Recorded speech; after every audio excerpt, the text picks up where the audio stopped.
Change is good. Hello, Sean. How are you? How are you doing? I'm good, man. You're killing surviving it. up there. You're killing it. Oh, that's good. Yeah. I've brought you on to the return of my random videos. I should prep myself with the drink behind here. Oh, here we go. This is left over from last night. I'll just do this while we do the show. Here's it. I'll up the game. I'll just down the wine. Having yours to the side. I'll put this to the side here too. We'll keep an image. Gotta get up to go get my copy of one. Both of them. Sean is the creator of both Homicide Mcleod and Homicide Never Dies. I was actually just doing a spin through on your YouTube page, which I'll put in a link here.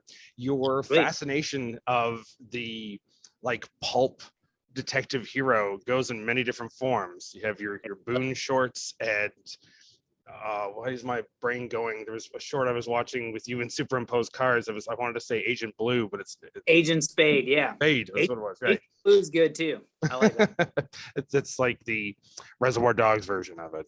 Oh hell yeah. That's my brother's take on it. He's like the Agent Spade was all him, and I just acted in that one. Was is your brother's Justin? Yes, sir. Because I was recognizing the names for there, and I'm like, oh, good. You've got family support through this stuff. That's good. Hell yeah. That's how it all started, man. He and I were just, dicking around with blowing up heads. And he came up with a couple characters, and I came up with that homicide character. And it was kind of one of those things where it just kept snowballing. I just kept writing weird, fucked up shit that would happen to Homicide Mcleod. And then when the time came that we were like, hell yeah, I think we could make a movie, I think we could fucking do it. I was like, I think Homicide's going to be the easiest thing to do. Like it or not, let's just fucking do it. And I'm glad that we did, because now he's off doing some stuff on his own. So I've kind of taken the reins of the character, and now I'm doing the Old Man Slaughter thing, which I'm really excited about. Now we're definitely going to talk about, because you're bringing up the third in that universe. I guess I'll ask the question, which feel free to tell me. It's none of my business, and you can't tell me because it's a spoiler. But for those who have seen, I guess it's kind of a spoiler for anyone who's seen the sequel, which is my favorite of the two. Not that there's anything wrong with the first one, but there's this other level of Never Dies that just is like, fuck it, we're gonna do anything we want to do. There's no. And that was, dude. I love that take, dude, because we finished shooting right before the lockdown, so I had pretty much shot everything except a couple scenes, and then March came, and I do live production, and oh man, it sucked. Everything goes on lockdown, but luckily we had shot this movie, so I was like, fuck it, COVID be damned, I'm making my movie. I actually taught myself After Effects to do it. I had a whole plan, and it all got fucked up. And in doing that, I taught myself how to do the shit that I really didn't know how to do yet. There was some blessing in the lockdowns for some people that way. Some people got hard to teach. Yeah, I got lucky, man. I got a movie out of it, and I got a 7-month-old out of it. There was nothing to do, man. COVID lockdown. Just say there's a lot of people who now have a 7-month-old out of that. Fucking making movies, man. It's available. At least, are they both available on the Troma Now app, or is just the first one? I have the contracts. I can say I have the contract signed with Troma Now for Never Dies, so that should be up whenever it goes up. I'm not exactly sure, the backlog of who's getting put on what month. Right. But because of how I'm going about this and kind of my philosophy of what I'm doing, I'm sure they're both streaming at homicidemcleod.com. You can watch the double feature for free. Just go to the website and watch them. So I know when I had the Troma app, it only had part 1, so that's when I had first seen it. Yeah, which is awesome, because and that's the cool part about Troma is people get their eyes on it, because before you just feel kind of, and even now I feel that way. I just it doesn't stop me from doing anything, but like I'm sure it's like you feel like in this dark corner of what's going on, and trying to get people's attention to watch what you're creating. And the trauma thing really helped. Like all of a sudden people saw it and I was like, okay, this is fucking sweet. Like I'm getting eyes on this. This is cool. Trauma's helping me out. And then they were really supportive, and Lloyd's been really cool. Like I've never met him, but just digital pen pal stuff, he's been really supportive of like what I'm doing. So then that makes me feel, just more enthused and excited to do what I'm doing. And then, then it's awesome too, because there's people, like you and a few other who are just kind of connoisseurs of this material, and like it makes me feel, I don't know, like it's just like it's huge. It makes me feel so fucking awesome that there's people out there that I can show this to, and then they get it. You know what I mean? Because like at the end of the day, the biggest Homicide Mcleod fan is me. You know what I mean? Like there's no one's gonna like Homicide Mcleod more than me. Like it's like the energy that I put into it is like my hero of all time is Macho Man Randy Savage. So like when I'm doing this stuff, I'm just trying to channel that, just like slithering with the snakes, brother. George Animal Steel behind me there. I see him, dude. I see him chilling. Fucking awesome. I have this problem before I was directing my own films, and I still do it. I know I do it, but when I appeared in a couple other people's films, they're like, "Oh, be like the henchman bad guy." So the first voice that comes out of my mouth is, "All right, then that's what I'm gonna do." And like, "Oh no!" Like, can you not be Macho Man? I'm like, "Oh, is that what I'm doing?" Oh, where did this turnbuckle come from, and how did I get here? Every time someone hits me, instead of saying "ow," I say, "Ooh yeah."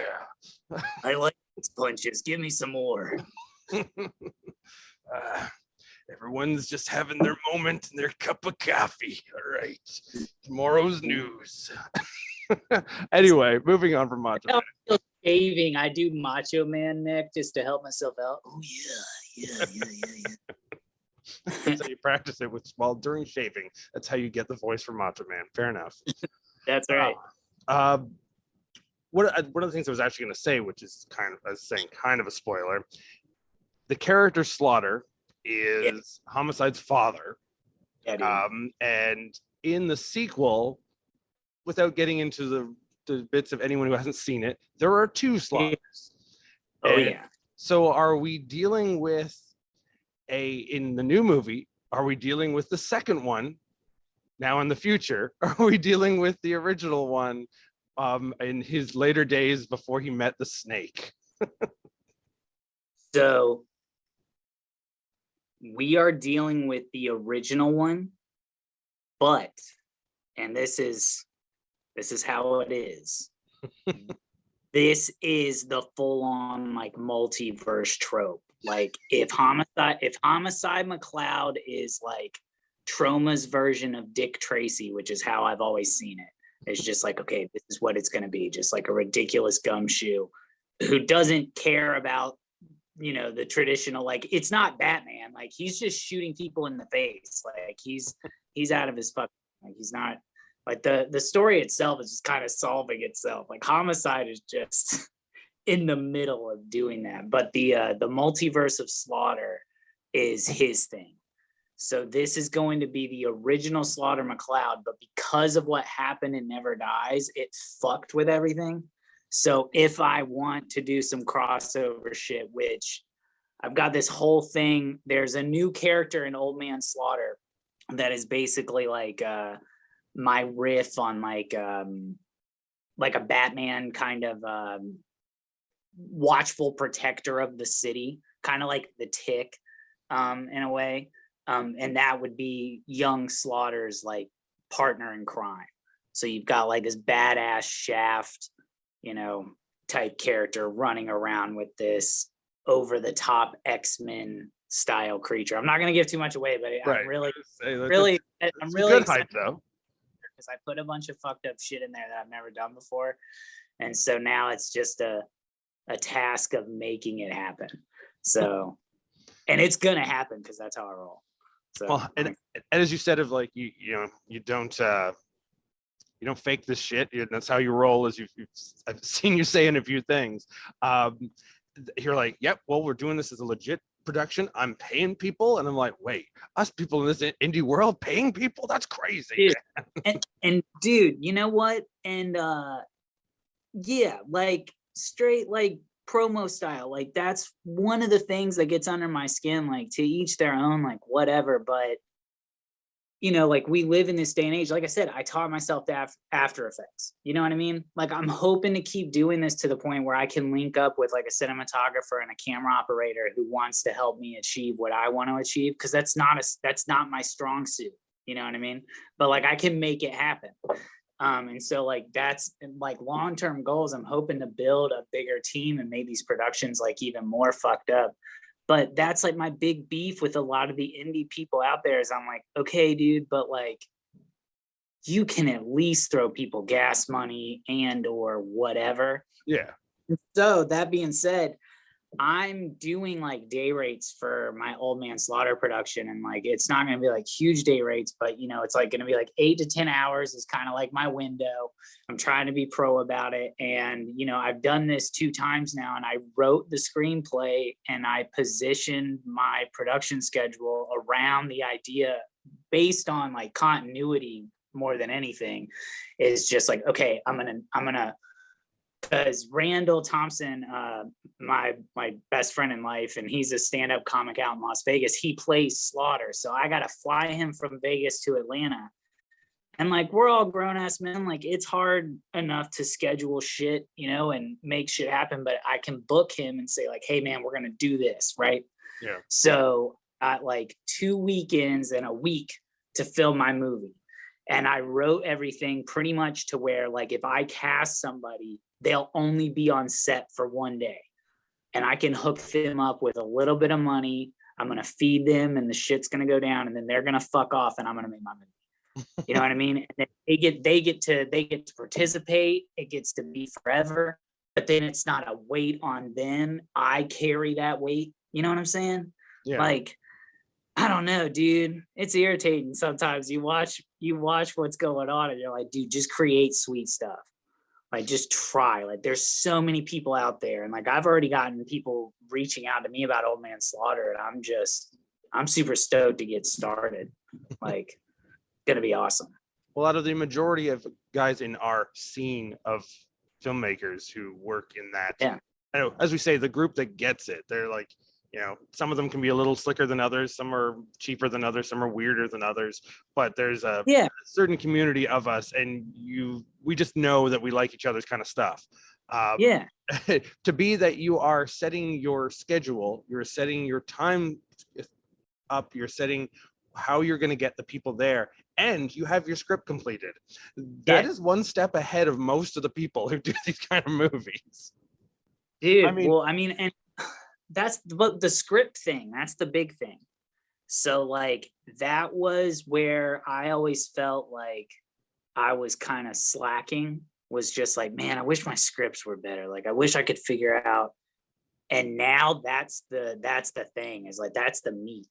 Like Old Man Slaughter is either gonna be like, it's not like make or break, like I'm or anything like that. Like, there's not that kind of weight on anything that I'm doing, but I feel like it's the most like cohesive story, you know, and because I was thinking about production and all that stuff and what I really wanted to get out of it, it then makes you think, like when you're watching a movie, especially in like old 80s, you know, flicks, because it's not like I went to film school or anything, but you're just kind of going like, okay, well, like what are these movies doing that I like, you know?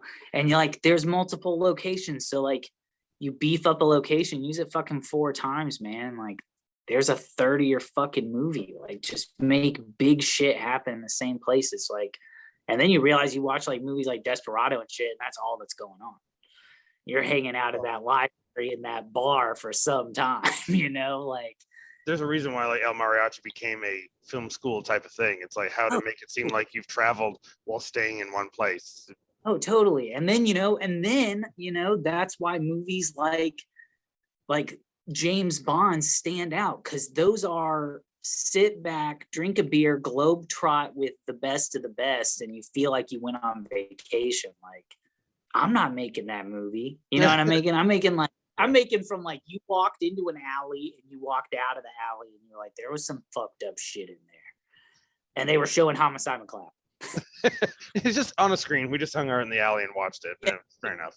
There was just a guy at a dumpster streaming it on his phone. Yeah. There's someone beside the dumpster. They may or may not have been dead, but whatever. We were having a good time. It was great. One of the big things that I got out of when you reached out and sent me a copy to review of the film, and this happened a couple of times with the like 5 years that I've been doing the terrible 2-day fest in Toronto. Which is thank you. And well, this is the weird thing because you have not been in it, and there's one or two of the people who've really like, I don't know, made me react and it clicked with me. One, a guy who's, I'm constantly putting him on these things, Jordan, who made a film called Dinosaurs in a Mining Facility, and yourself, because both of you guys, I guess somehow we had found each other on the internet because I was posting about that year's festival. So I wasn't taking any new movies into it, but I was advertising it. So I was showing up in the zeitgeist that is the internet. And so we reached out and talked. Then you sent me your film, and I'm like, oh, my festival's just happened, so I can't put it in that. I'm like, do I want to wait a full year for it? But it clicked with me so much. I'm like, no, I'm not waiting a year. It's not going to be in the next festival. Not because it's bad. It's because I need someone to see this right now. Luckily, at that point, it was deep into the pandemic still. Though people were still in most of the places, if not locked down, they were small events. So like we weren't doing a in person. The 2021 festival happened online. But I told everyone and did like advertisements throughout the festival to go to your website and watch it. Because if we're going to watch it for free online, they might as well go to your site for it. And then I snuck our members into our old theater that we do our events, and we weren't supposed to. The city wasn't, we were taking danger into our hands, and we sat in for a double bill of like the guys who joined like my Patreon. And I said, we're just opening up the back door of the theater. We're coming in here and having a legal event, and Homicide Never Dies was the second part of our double bill that we partied it out to. So the movie stayed dangerous. Hell yeah, that is dangerous. That's the most dangerous shit I've ever heard. It's because it needed to be seen. It needed to be seen that way, at least by the guys that regular my stuff. So there's, I don't know, about a dozen or so of us in there watching that, just wasted, and then trying to be very quiet as we disappeared. Oh no, we lost Sean. Oh, we're back. Sorry, I'm back. I'm back. So yeah, so that's the kind of shit that happens. That's the kind of shit we do. I brought you here to share something of that, and my job as well is the people who win the festivals. I got to constantly mention them for the rest of the year so they get some attention. But Cops is a production company out of Germany, and they make some weird ass horror films that are definitely self-aware. So they're not like torture porn really, but they're like, what if they were in a cartoon world, which like your movies are like a 70s exploitation Italian cop film, but what if Hanna-Barbera somehow got involved with that? Yeah, totally. So the winner of this year's event was a movie called Swabian Granny Gore Terror, or at least that's what the German title vaguely translates into. And I'm going to share you a clip of it right now, see if your feed takes it in there, and we can both enjoy it, and we'll get your reaction to it. Yeah. So here's a quick clip from Swabian Granny Gore Terror.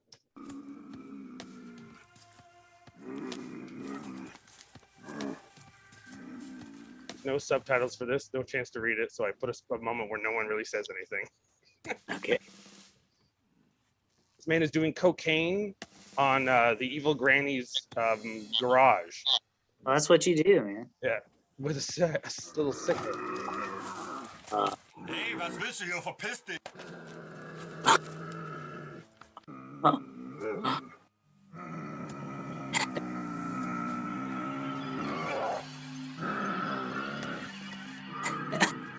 This man was ready to do drugs.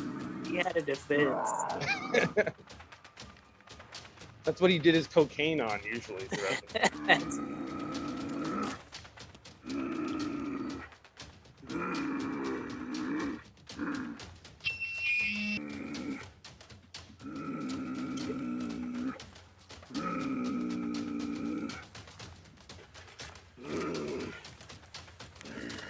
Cinematic magic right there. Dude, that's right.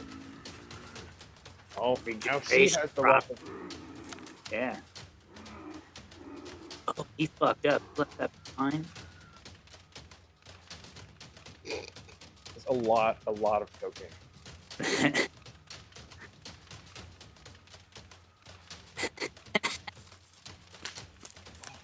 Muss die Polizei rufen, was ist mit der Edeltraut los?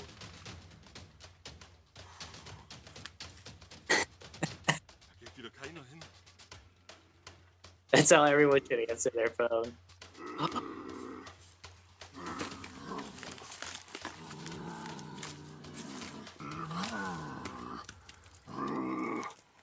Oh, dude, that's how you get did right there.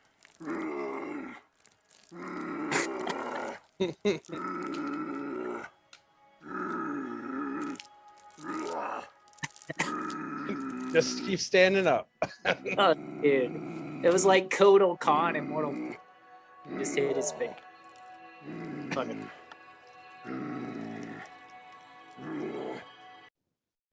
So that's Granny Gore Terror. We'll be back to Dude. talk about more stuff in just a quick second because I think it's time for us to apply a commercial break in here because I can't help but go back to the 80s regularly when I do my videos. Oh, yeah, dude. Go get him, Dragon Walker! Go! Dragon Walker, Battle Armor, He-Man, and Skeletor and Merman each sold separately. Step right this way, He-Man! Batteries not included. What's that? Take that, He-Man! May the mightiest power prevail! Yeah! New Dragon Walker vehicle for use with most Masters of the Universe figures. Action figures each sold separately from Mattel. Better work with every damn figure. Well, they're all shaped the same. They all had the same asses back then. So, oh, and now the most important commercial to play. Hell yes. I remember this one. From Born Scared and Wages of Sin, in the Wages of Sin. dumbass mind of R.S. Trashley, Whatever that is. comes the only movie to get you dead again. Oh, fuck, it's Homicide Mcleod! Yeah, Hell yes. that's right. It's Homicide. Homicide Mcleod. That's right. It's Homicide. My dude. Homicide Mcleod. Shudder. The best part.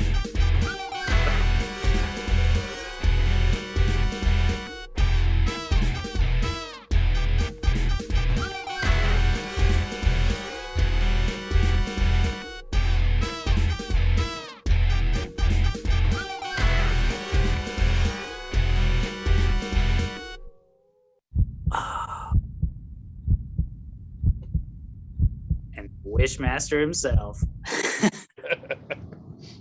That's why I felt it was suiting to play a He-Man commercial in between because I kind of feel like that movie, to explain it to someone who has no idea, but is a cinema fan or a weird movie fan. Imagine if somehow the 70s copsploitation Live Like a Man, Die Like a Cop decided to somehow cross in when Skeletor shows up. But of course, it's the Wishmaster. You're also Dude. the only director in the world who in Hollywood will hire many a plastic actor. You will hire inflatable ones. Oh, dude, hell yeah, dude. They work really good and like they don't need anything. They don't need food or water. You can just exploit the hell out of them, blow them up. And this is how you can afford to give some gas money to your other actors. That makes sense. Yeah. Yeah, exactly. They are just like you've got, your totem pole and then the dirt, and then those blow up dolls are way underneath there. Just making it. At the beginning of the pandemic, I myself found in the workshop that I do some projects in, that I rent out a little space in, just going through like boxes of stuff, and then I pull out a giant panda head.